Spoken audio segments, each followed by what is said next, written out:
Bonjour Denis Gancel. Bonjour. Vous êtes expert en stratégie de marque, vous êtes enseignant à Sciences Po et cofondateur de l'agence W. Je vous reçois aujourd'hui car vous avez coordonné cet ouvrage, La Société des marques, édité par le Collège des Bernardins dans la collection Parole et Silence. C'est un ouvrage collectif dans lequel, pour votre part, vous avez signé une entrée qui s'intitule Quand les pays deviennent des marques, et c'est pour évoquer ce sujet que je vous reçois aujourd'hui. Alors, première question, à quand remonte cette tendance de faire d'un pays une marque ?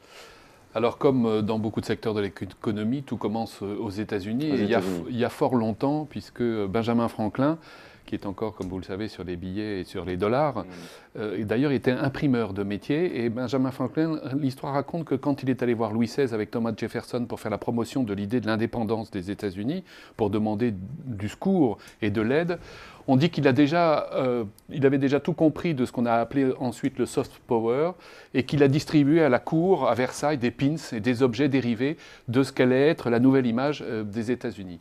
Quelques années plus tard, un garçon qui s'appelle George Creel a été recruté par le président Wilson en 1916 pour rendre l'idée de l'entrée en guerre des États-Unis, de rendre cette idée populaire. George Creel, c'est intéressant, c'est un personnage étonnant qui est un peu le père de toutes les officines de relations publiques et de communication, puisqu'il était boxeur et policeman, et il a fait le tour des États-Unis en 1917 pour promouvoir l'idée des États-Unis et l'idée de la liberté, avec ce qu'on a appelé les 4 Minutemen.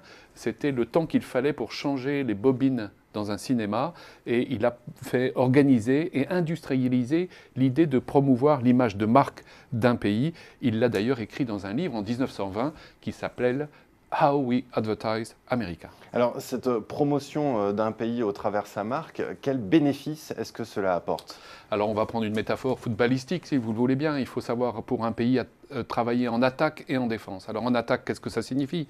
Ça signifie de promouvoir l'idée du pays. Évidemment, à l'ère du digital, c'est un enjeu fondamental d'arriver à maîtriser sa réputation et son image. On a fait une étude qui s'appelle le National Goodwill Observer avec HEC et qui montre de façon quasi scientifique qu'aujourd'hui, on ne peut pas simplement se contenter de l'information froide. Il faut aussi se contenter d'une information chaude, c'est-à-dire de tout ce qui fait l'actif immatériel d'un pays. Donc ça, c'est pour l'attaque. Et puis, il y a bien entendu, en défense, c'est d'être une terre d'accueil, une terre d'attractivité. Il faut travailler sur son attractivité pour pouvoir accueillir qui ? Pour pouvoir accueillir des investisseurs. Est-ce qu'il y a aujourd'hui des exemples qui vous paraissent très révélateurs quant aux bonnes pratiques pour justement maîtriser cette promotion de sa marque ? Alors, il y en a de très nombreux, et il y a un paradoxe, c'est que les meilleurs exemples viennent pratiquement tous des pays émergents. Des pays émergents. C'est-à-dire que moi, j'ai la chance de voyager pas mal, et que je suis frappé de voir que des pays comme l'Inde, la Chine, la Colombie, le Brésil, bien sûr, sont des pays qui, avec beaucoup d'étudiants qui ont été apprendre le soft power et le nation branding dans les meilleures universités occidentales ou américaines. Ces jeunes-là sont revenus dans les ministères, ont fait valoir auprès de l'exécutif de leur pays que l'enjeu de la valorisation de l'actif immatériel du pays était un enjeu majeur. Et donc aujourd'hui, quand vous voyez le travail qui est fait par exemple par l'Inde pour l'Incredible India, ce sont des programmes extrêmement structurés, faits sur le long terme. Heureusement, il y a quelques pays occidentaux qui l'ont compris. Je fais référence notamment à l'Angleterre et la Grande-Bretagne avec cette campagne que vous avez certainement vue avant les Jeux Olympiques. D'ailleurs, l'accueil des Jeux Olympiques faisait partie du soft power de la Grande-Bretagne. Et je pense que le succès, ou on va dire la reprise de la Grande-Bretagne juste à post-crise, est sans doute due à cette démarche de valorisation de son capital immatériel. Denis Gancel, vous avez évoqué le National Goodwill Observer. Alors c'est vrai que ce type de classement, de ranking selon les pays, ils ont tendance à se multiplier. Quelles sont les vertus de ces classements ? Quel bénéfice peut-on en retirer de leur consultation ? Bon, d'abord, un constat, c'est qu'il y a 10 ans, personne n'était intéressé par les rankings. C'était quelque chose qui était réservé aux experts et ça ne faisait pas une ligne dans les journaux ou dans la presse. Aujourd'hui, ce qu'on constate, c'est que les rankings sont devenus des phénomènes médiatiques extrêmement importants. Il y en a pratiquement un par semaine qui sort, notamment parce qu'il n'y a jamais eu autant de forums économiques internationaux et qu'à chaque forum, il y a généralement un ranking. C'est des sortes de beauty contests qui classent les pays. Autrefois, les pays se moquaient d'être mal classés puisque ces rankings étaient mal communiqués. Aujourd'hui, c'est devenu décisif. C'est devenu décisif et donc il faut s'en occuper. Et donc ce que l'on constate et ce que je peux faire auprès des pays, c'est de dire ne soyez pas négligents avec les rankings parce qu'aujourd'hui, un peu comme quand on est mal classé auprès d'une banque et que vous avez du mal à lever de l'argent, eh bien pour les pays c'est pareil. Il faut aujourd'hui être vigilant sur son classement sur Corruption Watch, donc sur les aspects éthiques. Il faut être vigilant sur les classements qui valorisent l'attractivité du pays, sur la capacité à accueillir des investisseurs. Bref, tous ces éléments de ranking sont devenus un élément majeur de la réputation d'un pays. Alors, quels sont les leviers plus marketing pour bien figurer dans ces pays ? Alors, le premier levier... Dans ces rankings, par oui, exemple. non, quand on regarde les indices, puisque nous avons fait un travail dans ce Nation Goodwill Observer sur à la fois l'image installée, et l'image instantanée et l'image projetée. Alors, les critères, on les connaît, c'est des critères d'attractivité économique, c'est des critères d'innovation, c'est des critères en matière d'environnement, c'est des critères en matière de qualité de vie, et on est très frappé du constat suivant, c'est que autant sur l'image installée, on trouve sur le top 6, la France est 7e, donc on n'est pas dans le top 6. Mais dans le top 6, on a 4 pays européens. Donc c'est le reflet, on va prendre une autre métaphore sportive si vous le voulez bien, on va prendre une piscine avec un 100 mètres. Dans un 100 mètres, il y a 2 fois 50 mètres.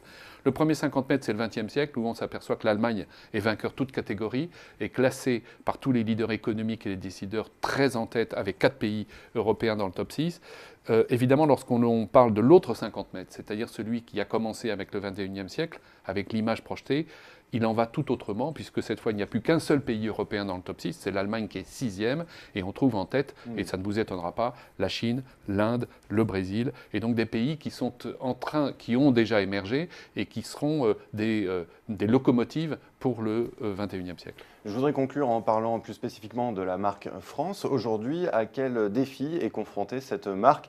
Sur quoi insister et sur quelle, quelque sorte, mauvaise perception la France doit faire un effort pour justement dépasser ces mauvaises perceptions ? Alors, peut-être le savez-vous, ça fait 5 ans que je me bats pour la marque France, après une rencontre décisive avec Jacques Marseille, qui faisait le tour de France valorisant les atouts de la France. Et les atouts de la France sont considérables, notamment à l'horizon 2025-2030, les atouts démographiques, les atouts économiques.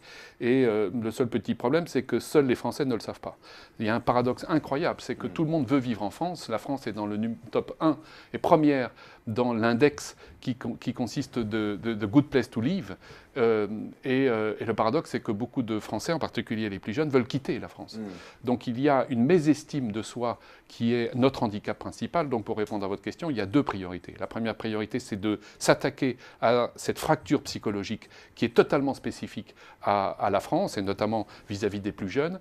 Et puis la deuxième chose qui est caractéristique de la France, c'est que la France, vous savez que l'origine est au moment de l'Empire romain, c'est 500 tribus gauloises, et que finalement ces 500 tribus gauloises aujourd'hui sont autant de chapelles, autant d'entités séparées, et l'urgence, c'est de relier le secteur public et le secteur privé pour faire ce que font les pays émergents, c'est-à-dire de ne parler qu'une seule voix, de travailler à l'international et d'attaquer en meute pour arriver à décrocher des contrats. C'est ça l'urgence de notre pays. Donc en fait, il faut promouvoir la marque France plutôt en interne, dans nos frontières. Oui, je reprends l'attaque et la défense. Il ne faut pas travailler qu'en défense, parce que sinon on ne valorise que la France artisanale. C'est très bien l'artisanat, mais il y a des défis internationaux qui sont à une autre échelle. Il faut aussi travailler en attaque et donc conquérir, ne pas considérer, vous savez qu'une majorité de Français considèrent la mondialisation comme un handicap. Il faut arriver à résoudre ce problème, puisque les pays émergents, eux, sont des acteurs de la mondialisation, donc il ne faut pas avoir peur de la mondialisation. Par contre, il faut partir avec un esprit de conquête. Vous savez qu'en France, on a fait de la méfiance une compétence. Il faut aujourd'hui faire de la confiance une urgence nationale. Eh bien, Denis Gancel, merci. Quand les pays deviennent des marques, c'est-à-dire dans la société des marques. Merci. Je vous en prie. Merci.